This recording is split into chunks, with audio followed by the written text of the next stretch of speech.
back to another Miserymas.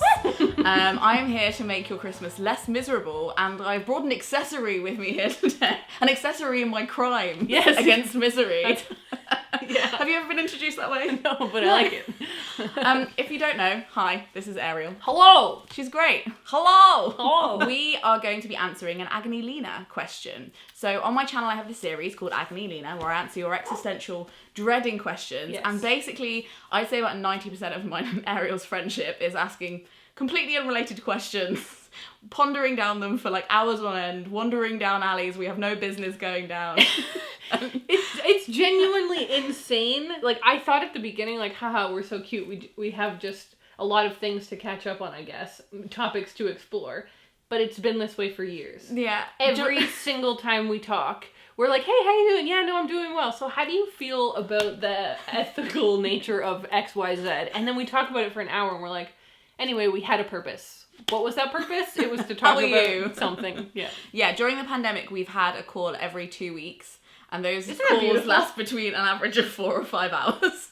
So welcome to the chaos. You probably won't get an answer, but we can try. And so one of the questions that I got on an Agony Leena that I didn't feel equipped to answer on my own, so I'm glad that you're here, is why must we work?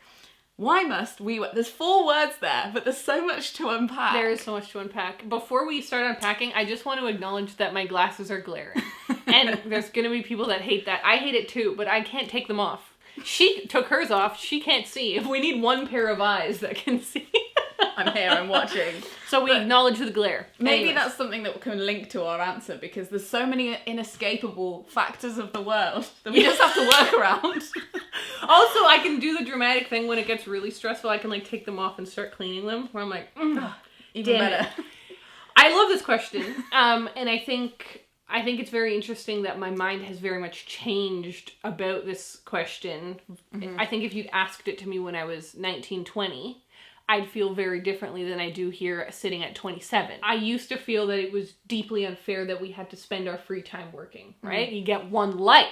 We're just animals roaming the earth. I have so many things I want to do, so much art I want to make, and I've just got to go work? What are we talking about here? It's insane. And now that I'm 27, I don't know, maybe the world has successfully crushed me down. Yeah, maybe we've just been brainwashed. Maybe we've been grinded. But honestly, I don't think that is it. I think that, in truth, I can't imagine any sort of human society functioning without people working.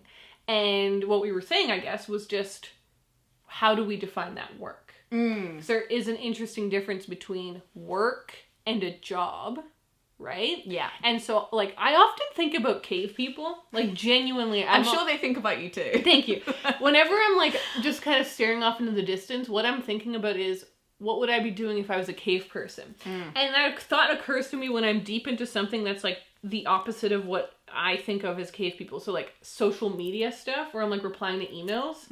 And I'm like, God, we've strayed so far from grace. We just made up all of these, like, fictional activities we have to do. This is, like, sci-fi. Like, this is how we're all going to feel like when we have to broom our virtual bedrooms in the metaverse. And we're just, like, wait a minute. What did my ancestors do again? But, like, I think about them. I think about my ancestors, my cave people ancestors, and I think of them being like, by the way, I feel like somebody's going to yell at us in the comments if I don't caveat. So. If I don't caveat. I hope to be yelled at as part of my that, like, cave people isn't actually, like, a lot of them didn't live in caves. I'm aware of that. They lived in lots of types of structures. And they were very mobile, so they couldn't just stay in one cave. It was nomadic. But anyways, they worked. They woke up in the morning and they didn't think they probably did think to themselves, God, I hope today's one of the days where I get to just lay around. But most of the days wouldn't have been like that. Like, most of the days would have been, gotta spend the whole day, like, cleaning or gathering or hunting or prepping or, like, you know, doing whatever the hell they were doing. There was still lots of work to be done. Yeah. And the thing about living in the now is that we don't do a lot of that work ourselves. We don't build our shelters. We don't make our clothes. That stuff gets outsourced. So we're all becoming more and more specialized at doing one tiny cog in the giant machine of society. So I'm like, oh, of course I've got to work. Because I like living in a country where I have all of these great things. Yeah. And I think also it's kind of, there's the difference between, like, I think maybe the question that maybe this person is trying to ask is, why must we have jobs? Right. Like, why must we exchange our labour for things that don't, and the exchange doesn't feel fair to you? Because in some world, there must be jobs that feel fair. Yes. But I think the silent implication that people don't often voice and then unpack is, why do these jobs feel so unfair? I think that's a more specific version of that question. And hints more at why it feels unfair. Yeah, because we know as humans, generally speaking, inactivity is bad for us. Like, physically, mentally, spiritually. Like, not being busy, as the pandemic showed, affects people. Like, and then maybe I'm using the word busy wrong as well, because busy implies that you've got more to do than you can do. Which, again, isn't great. That's unfair. But having as much as you can do and getting to do it to the best of your ability is a cool thing. Mm-hmm. And I think that that shows up in a lot of, like, like my parents have just retired and they have not stopped, right? Because they don't wish to stop. They don't want to stop. But they're putting their energy towards real problems they can see and volunteering for them. And it feels probably better than working. Well, depends on what your job was before. Probably better than working because you see a problem and you go and try and fix it. Whereas so many jobs don't feel like solutions to problems. They feel like they're creating problems in themselves. Very disconnected. Yeah. So I think, and it's also the absence of compassion. Like, I don't, like, apparently somebody told me in the comments that I was trying to research about how a lot of cave people or people from way back, there's evidence that they did look after people in their tribe or their community who couldn't work. And it's like they find skeletons of people who have had, like, broken legs when they were 12, and they've died at a later date, and there's only one way they would have been able to survive, and that's with the help of the community. 100%. So when it's like working to your capacity to work, I think a lot of people are forced to work past their capacity and, like, chronic. Yeah, it feels good when you feel useful. It feels good when you feel like you went to bed that night and you're like, I did so much cool stuff today. And maybe cool, I just mean, like, useful. Like, I feel like I did a lot of cool stuff that day when I, like, successfully picked up the mail and like, you know, gave the dog a bath. Got my groceries and answered some emails. I'm like, nailed it. I can sleep well this night. Like, I'm posting on Instagram is how I somehow also make money for food. Yeah, you're like those bread, two things are so real. Disconnected, but they actually are completely linked. But I think you're right. The question is, why does this work feel unfair? It means you're not getting paid enough. Yeah, and do people have the right to, like, people still have the right to live if they can't work? That's the problem as well, is that at the moment the threat of not working is that you die. I mean, that's a very, like, derivative way of doing it. Sure, but, like, in essence, the threat of losing your job is like that you will lose your resources and you won't be able to keep living. And what also fucks with me is that we often, like, take time off our jobs and do something as a hobby that other people do as jobs. And those people who are doing that job probably have a hobby that is related to our job. It's not that neat, but you know what I mean? Like, because we both, like, have YouTube as a job, which we did as a hobby. Yeah. But then it doesn't mean that it's better as a job than it is as a hobby. It's just that this is the way it happens to be right now. Yeah. But clearly, like, humans like doing things. Because otherwise, the hobby industry wouldn't be booming. Michael's wouldn't be open. I think a lot of the time what happens is you will change jobs and you'll get paid more. And you'll realize that everything feels better. Because suddenly, a lot of the things that you weren't getting paid enough to do before, so, like, you were working, like, a lot, and you didn't get paid very much, and so every single other thing felt stressful. Like, taking the tube felt stressful because it's expensive. Trying to get lunch out felt expensive. And so everything feels like it's grinding you down. And once you get paid better and paid fairly, you don't mind taking the tube. Because you can afford it, and you don't mind buying lunch out, so it's not an inconvenience. You don't have to, like, prep all your time and be like, I have to have time to plan to make my meals because I can't afford to eat out. Everything becomes more manageable once you're getting paid more fairly, and I think that that's the main problem. It's not that people don't want to work. It's not that people aren't prepared to work. It's that they want to be compensated well for that work. Yeah. Because you work and that's most of your life. So if you also have to spend your free time worrying about the fact that your job isn't paying you enough, exactly, it needs to take away all of the worries, to be worth it. Exactly. And then there's also needs to be a security net. Like, I'm listening to you, but then maybe we feel, whereas I'm like, why should we pay for the tube? Sure, because we've already, I think the tube should be free, because then we wouldn't have to. Do you know what I mean? How would you pay for it? Through taxes. But so you'd still pay tax. Yes. So you'd still need money to pay tax. Yes. Right. Oh yeah. So we still need money coming in somewhere for that. Yeah. But I basically don't think that anything we really need should be dependent on employers. I think employers should be topping up our needs on top of our basic needs, because I think it'd be fairer. That's so interesting. Because you can't measure. This is the thing where it's like, can somebody who earns 100 times more than somebody else really work 100 times harder? No. Is that possible as a human? No. They probably have employees they have like 100 employees. Yeah. Do you know what I mean? So they're putting out the output of 100 people probably by just outsourcing it all. Yeah. Or they have the resources to have 100 times that impact. But no, they're not working harder. Yeah. Which is why, I guess they can go and have their fun. But I would like the basics to be... Buy their boat. Not in their control, you know? I just don't think it should be in their control at all. No, totally. Rather than, we should make everyone be paid fairly and then, not do the others. I don't know. That's very interesting. I have not thought through that aspect of it, so I don't think I can I guess also we need to look at the research. Maybe there isn't any. I think there is some. There must be. About, whether humans respond well to threats or to incentives.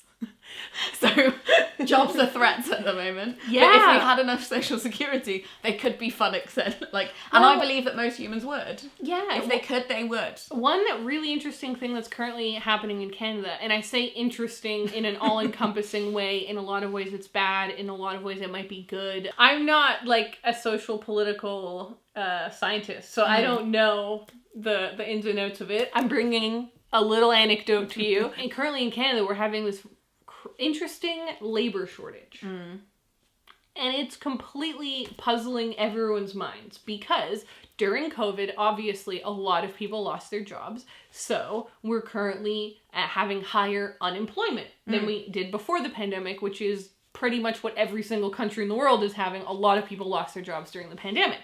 Now we're kind of swinging out of the pandemic a bit, also differing from province to province, but we're swinging out of it a bit. Places are rehiring, places are reopening, more normal hours are happening, so they need more staff, but nobody is taking those jobs.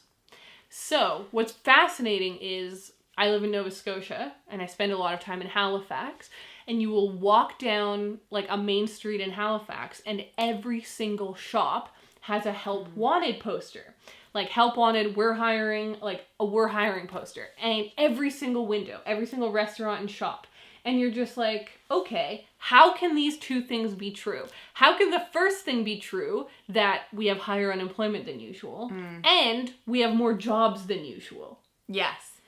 So, one of the things that is being proposed is that because the pandemic was this time where people, like you're saying, if you lost your job because of it or you weren't able to get a job because of the pandemic, in Canada we had CERB, which I don't remember what CERB stands for. It just we all just called it CERB. I don't know what it stands for, but it's a social security help, right? Unemployment help, and that was paying people enough that they didn't have to work anymore while they were looking for another job. People were able to chill out a bit. Yeah. And I think people realized, I don't need to take a shitty job that isn't going to pay me enough. I'm not going to do it anymore. And so now, even though we're back and people need jobs, they're like, I won't do that job. And so I do believe that there's a simple solution. And it is to pay people better. Be nicer. Pay them better. But it's also, I've had jobs where I've been paid well but treated awfully. Obviously, obviously that's not enough. You can't just pay people really well and treat them like garbage. So I guess when we asked, what was the question? The original question. Who are we? What's our names? What was it? It was... Why must we work? I have questions about the word work. Yes. Why, I have questions about the word must. Yes. Could also be questions. My God. Why? That one's fine. But I think that what we mean by work, is it a question between work and not work, or is it a question between you know, the kinds of jobs that are on offer and 100%. how long we are expected to do them for. Yeah. There's a book that I haven't read because the title is called 4,000 Weeks, because that's on average how many humans, like how many weeks humans have on Earth. I don't like that. I don't like that at all. It intrigued me, but also it did stop me from buying it because I was like, wow, I don't want to hear truth. I know. Not it my was favour. Like, did you ever watch that video or something that was like, if you read, and it was like 20 books a year, which is a pretty normal average for somebody who like really likes reading, you would only read, and then it said the number, and literally I've blocked it out because it made me so depressed. Do you think it's less books than we own? Yes. No, it is. It is. So I've already bought my lifetime. Yeah. I hate that. It's a mess. I hate that. But what were you saying before that? Just interrogating the word work and what we mean by it. Yeah, no, but because there was a point right before that. And I think also it's because we both have a little bit of an aversion to our experiences at school, and because school felt so fundamentally pointless and on some level may well have been. School is a prison. Some of it. We transfer those feelings over to work. And the cycle continues of like really having no faith in the system and I think feeling like what you're doing every day has no productive benefit to anybody else and is fundamentally a little bit made up. It definitely feels, and I think that there's a mistake that I see on the internet all of the time. And it's people that are like between the ages of 15 and 30 thinking that their problems are brand new problems. Oh yeah, but so I did that too. Yeah, well, and I've done it my whole life, right? Like thinking like, oh my god, nobody in history has understood like why we hate work, to use this as an example. But like genuinely read anything from women written in like the 80s and the abuse that they were dealing with, or like anything written by men who had to go to war. Like genuinely, this is not a new problem. Like the concept of I hate working is not a new problem, but it does feel to me, that caveat being said, it does feel to me that there's a lot of people right now questioning how they work, why they work, what work is okay for them, how much they expect to be paid for that work. And I think it is because the types of work we're doing is so completely different than the models that support them. So obviously we all know, like prior to the Industrial Revolution, work was a lot different. Like the way that you worked was incredibly different, and the way that you got paid was very different. And it used to be that like 70% of people worked in some sort of farming. Like it used to be everyone had to do with farming and agriculture because that was like the main thing. Now we're at this point where I think I read, it was the other day I read, it was like 2% of like Canadians or like 5% of Canadians have to do with farming. Like very little of us have to do with that anymore, right? Like we're now working on these media jobs and tech jobs where we just sit at a computer doing X, Y, Z. There's a million things we stand in a shop and we sell stuff to other people who probably don't need the stuff, but you have to sell them the stuff so you can buy the stuff. Because of that, retail, I miss it. Because of all that new tech and stuff, a lot of the things that are expected from work, I think don't make sense anymore. So it's like, why are we working 9 to 5? Why would we be going to an office? Why would we be expecting to, like, not pay for our commutes? Why would we... So all of these things that maybe worked in a previous work society, we've shifted. So I think that's... People are feeling the tension.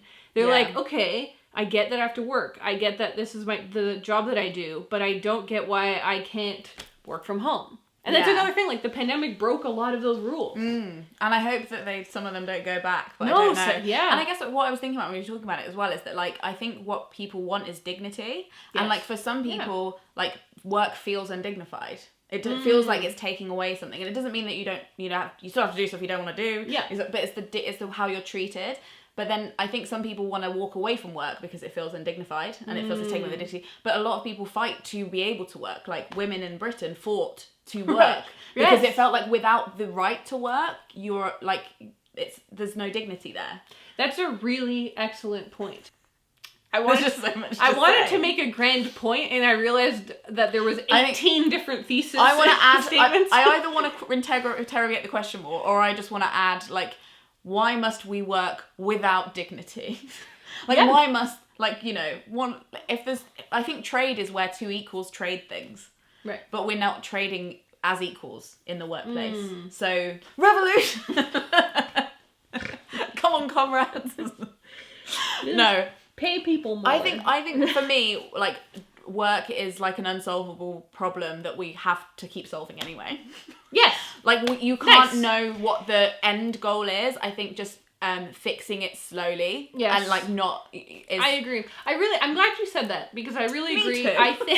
I think a lot of the time I see people very frustrated that we're not in the utopia. It's like, we should have been in the utopia by 2021.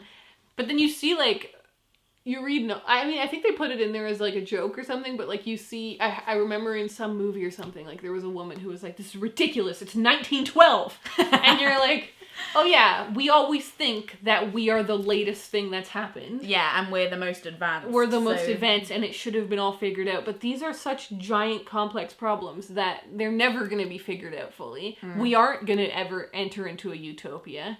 And, I mean, even utopia isn't even good, right? Yeah. I've read a lot of dystopian in my time. I know, you really got around the houses. I think something that helps me is doing stuff outside of work that feels really tangible. Yeah. Which sounds really like, just have a little baking session. But like, just things that you can do with your hands that you can see the results of. And even if that's just listening to somebody and then you see that they feel better, that feels like some kind of labour that has an outcome that's measurable and worthwhile. Yeah, I mean, like, something that I think goes along with that really well is I've heard a lot of people who are like, don't ask people what they do. Like, when you meet someone for the first time, the first question is like, what do you do? And it's like, so much of our identity is tied into our work. Sometimes I'm not really opposed to, I don't think it's rude to ask someone what they do, because it is probably what you spend most of your time on. So I'm happy to talk about it because I know a lot about it, because all I do is think about it. But on the flip side of that, I do think you can actually add a lot to your life by not thinking of your life as just your work.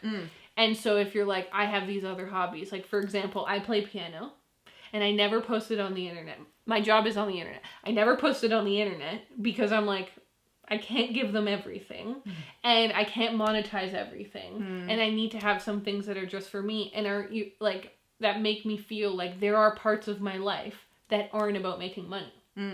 So that goes exactly with what you're saying, like creating things or routines or just moments in your day that don't have to do with your job. Because we also, I guess, shouldn't get caught in the trap of thinking like your job is your entire life. Yeah, and you're as much a pianist as you are anything else. I just playing the keys of life. I had this Polish piano teacher, and she told me, I finished playing a song, and she told me that I was very passionate. Yeah. And it was really interesting because I was like, you're not saying I'm good. I took it as the highest compliment.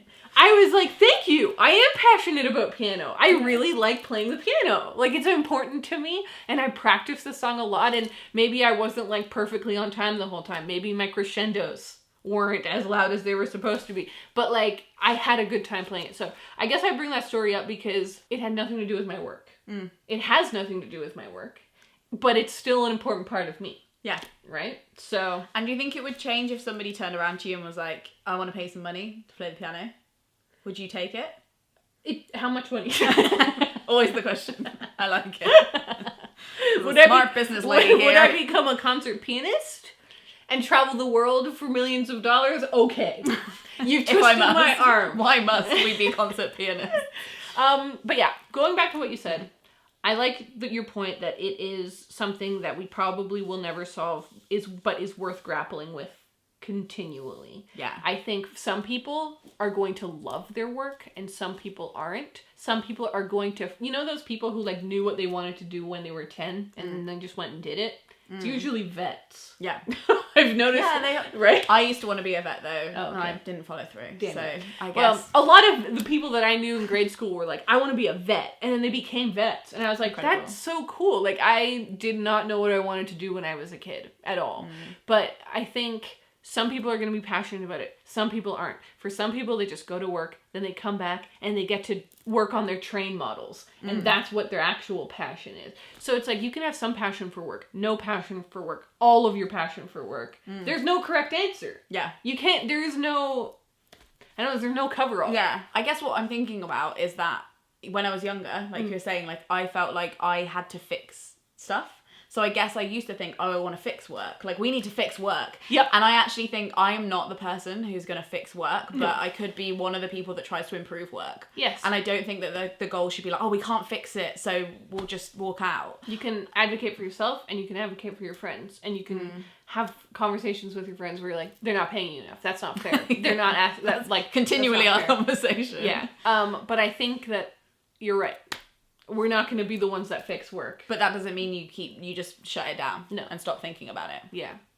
Wow. So, this may have cheered you up, or it could have depressed you further. Who can say? But that's what being on the phone with us is like. Yes. Imagine how Craig feels the last 4 days. Wow. It's been a ride.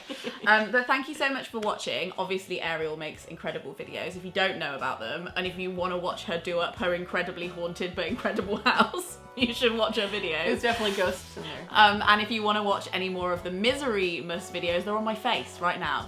Look at that. Incredible. What magic. It must be Christmas. Thank you for having me. No problem. Thank you, everyone, for listening. Frog Smog out.